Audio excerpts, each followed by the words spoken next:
Hi everyone, welcome back. Thanks for joining us today. We've got a brand new story to share with you. So let's begin. My name's Kelvin. And let me just say, one incident can harden you in ways you never imagined. You go through something so shocking, so humiliating, that you come out on the other side completely different. I know because I lived through it. Now, I want to be honest with you up front. This story might sound cringy to some of you because, I messed up. I didn't see the red flags. I didn't listen to the people around me. I let love blind me. And I made some decisions that I wish I could take back. And I get it, it's easy to sit on the outside and say, I would never fall for that. But the truth is, when you care about someone deeply, you can lose your sense of judgment without even realizing it. But if you stick around till the end, I promise you, you'll learn from my mistakes. You'll see how everything unfolded, where I went wrong, and what I ignored. I just want to share it as it happened, so that someone out there won't end up going through the same thing I did. So, if you've ever given too much of yourself to someone, or you're in a relationship that just doesn't feel right, but you keep telling yourself it'll work out, then this story is for you. Let's get into it. Let me take you back to how everything started, to when I met Samantha. We connected through a friend, a female friend of mine I trusted. She said she knew someone who might be a good match for me. That was Samantha. I remember our first meeting like it was yesterday. It was awkward. I kept overthinking everything I said, and Samantha seemed polite but distant. There were weird silences, and the conversation felt forced at times. But despite that, something about her pulled me in. Whatever it was, I felt it. We didn't click right away, but with time, things got better. We started texting, meeting up for lunch, and hanging out on weekends. Slowly, the tension between us faded. I began to feel like this could work. Looking back now, I realize I was the one pushing things forward. I was the one showing more interest. But I justified it by telling myself, she just doesn't know me yet. When she does, the love will balance out. I truly believe that. I thought love just needed time. But I was wrong. I was always the one texting first. Always the one planning the dates. Always the one adjusting my schedule to fit hers. Even when I noticed this imbalance, I ignored it. I told myself, that's what love is. You give.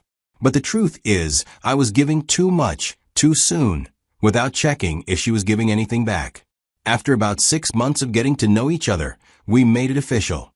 We were now a couple. And from the outside, everything looked perfect. People around us would say we were relationship goals. We took cute pictures, shared funny videos, traveled together, and posted those matching outfits. I supported her dreams. I treated this lady like an egg. I gave her everything I could. My time, my energy, my attention, my money, my loyalty. One of my close friends pulled me aside one day and said, "Bro, you're doing way too much. You're carrying this relationship on your head. She's not doing half of what you're doing." But I brushed it off. I told him, it doesn't matter.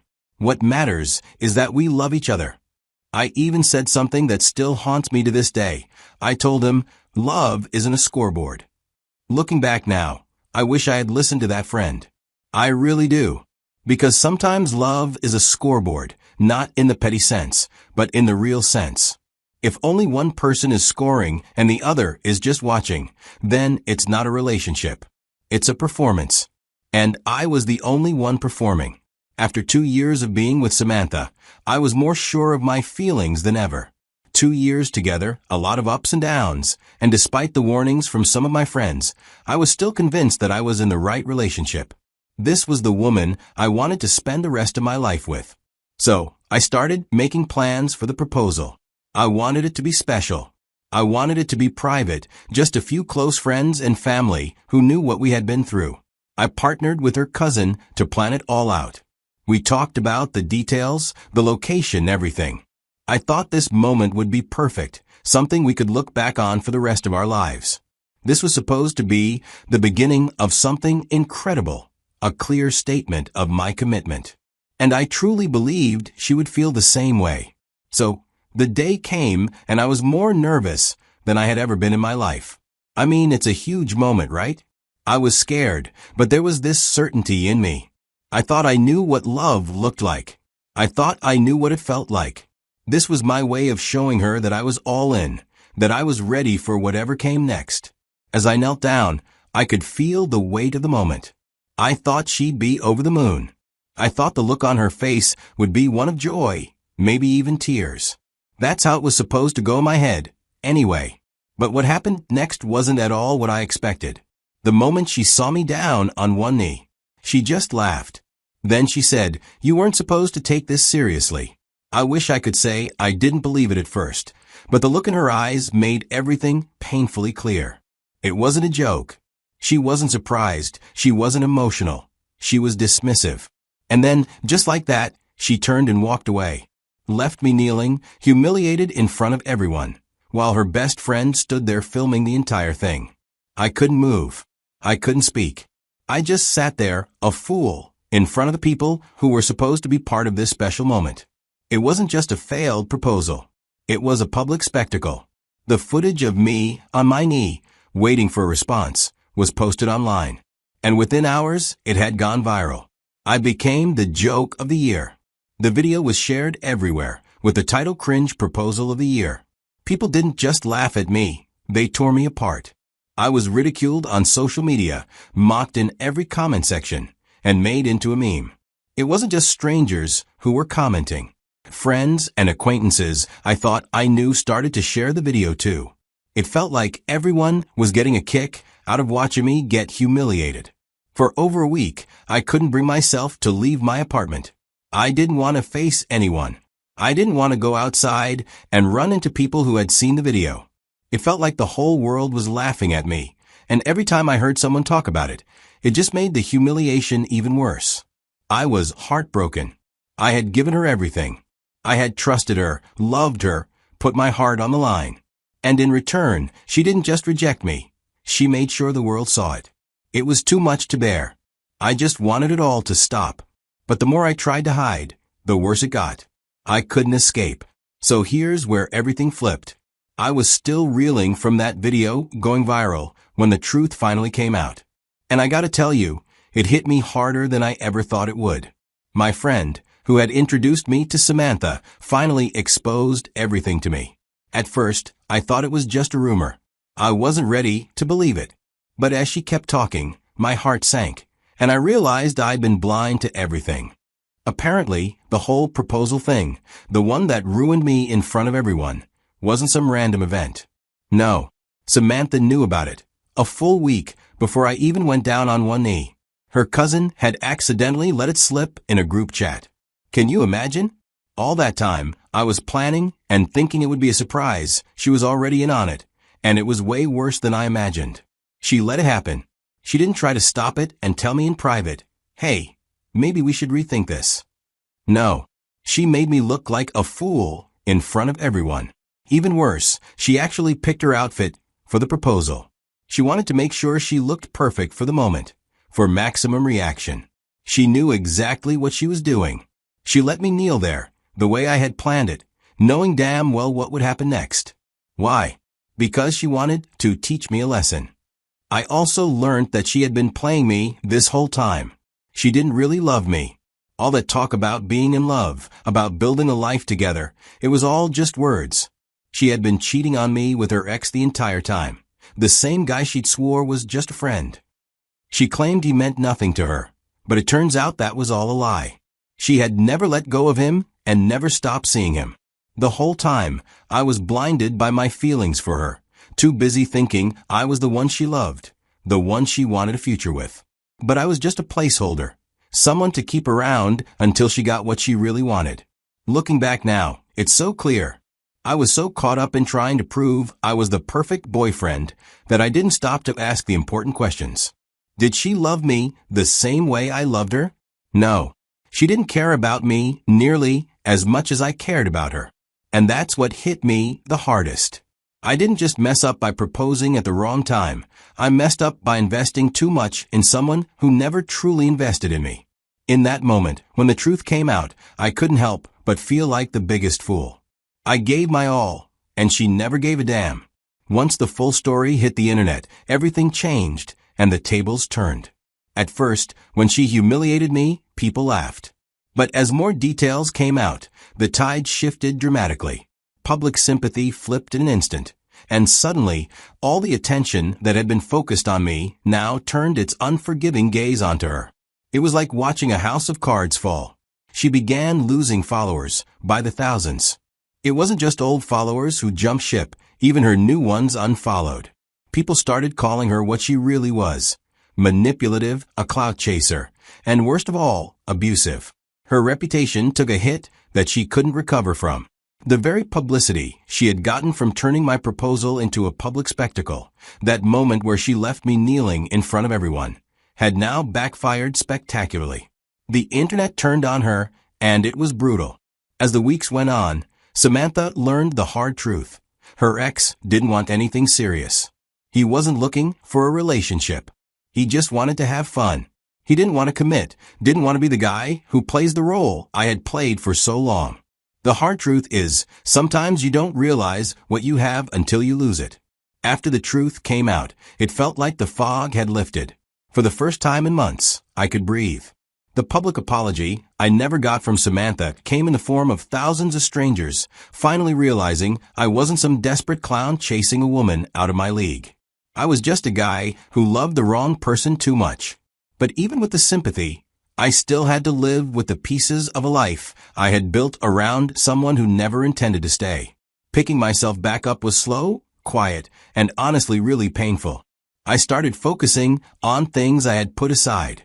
I took care of myself, physically, mentally, and emotionally.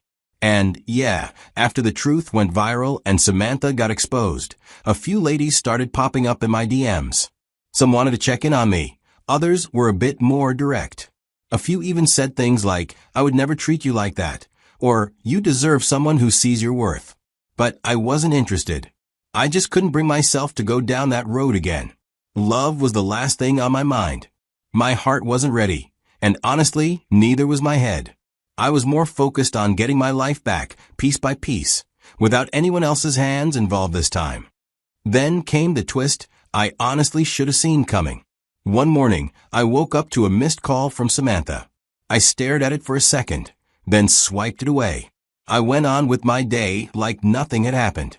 But she didn't stop there. Later that day, she texted me. All it said was, "Please talk with me." I didn't reply. A few hours passed, and more messages came in. "I made a mistake. You didn't deserve that. I still love you." I read them all in silence. I laughed because the nerve she had was unbelievable. After everything, she really thought I'd still be the same guy waiting with a ring. I blocked her number. Even now, as I think back, I realize I enabled a lot of her behavior. I kept making excuses for things that didn't add up. Even now, she still tries to reach me using different numbers. Let's talk. I miss you. One more chance. But there's nothing left to revive. Whatever we had, or whatever I thought we had, is gone. Completely. And honestly, I'm done with her. Not out of spite, but because I finally respect myself enough to walk away. For good. If you're still watching, thank you. I know this wasn't the easiest story to sit through. It wasn't easy to live, either. But I want to leave you with something. These are hard-earned truths that I had to learn the painful way. You can call me anything you want, a fool, a simp, a slow learner. I've heard it all before. Maybe I was all of those things. But if you can take anything from what I went through, then it wasn't all for nothing. It can stop someone else from going down the same road. So listen up, or better yet, send this video to someone who needs to hear it. First lesson, don't ignore emotional imbalance. If you ever feel like you're the only one showing up, the only one giving, while the other person just receives and barely gives back, that's not love. That's imbalance. I kept telling myself that she would catch up, that the love would balance out eventually. It never did. I was pouring water into a basket and convincing myself it would someday fill up. That's not how real love works. It's supposed to go both ways. If you're the only one trying, stop. That's not love. That's slow self-destruction. Second, listen to your friends when they see red flags. Not everyone in your life is a hater. Some people genuinely care. I had a friend point out how much more I was doing for Samantha than she was doing for me. But I brushed it off. I told myself, they just don't get it. She's just not expressive like that. But the truth is, they saw what I didn't want to admit. They weren't trying to ruin my relationship. They were trying to save me from exactly what happened. Sometimes, your friends can see clearly when your heart is too involved for you to think straight. Don't ignore the people who care about you. The third lesson, blind love is dangerous. It sounds sweet when people say, I love blindly, but trust me, blind love is just another word for losing yourself. I gave too much. I excused too much.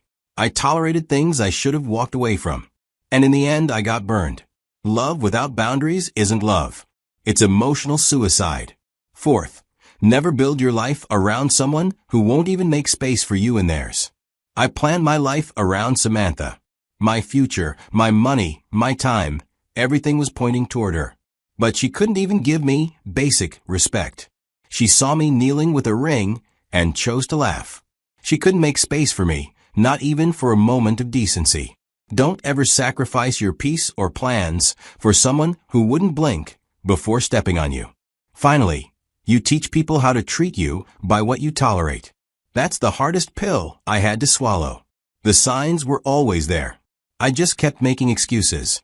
What I didn't realize was that every time I let it slide, I was teaching her that I would always take it, that I would always stay, no matter what she did. And she ran with that idea. So set your limits. Speak up when something doesn't feel right. And if they keep crossing the line, then it's time to draw one they can't cross anymore. Now I'll ask you, what would you have done if you were in my position? Would you have walked away earlier? Would you have proposed anyway? Let me know in the comments. I really want to hear your thoughts. If you found any part of this story valuable, please like this video, share it with someone who needs to hear it, and drop a comment below. If you want more real stories like this, don't forget to subscribe. Thanks for staying with me till the end.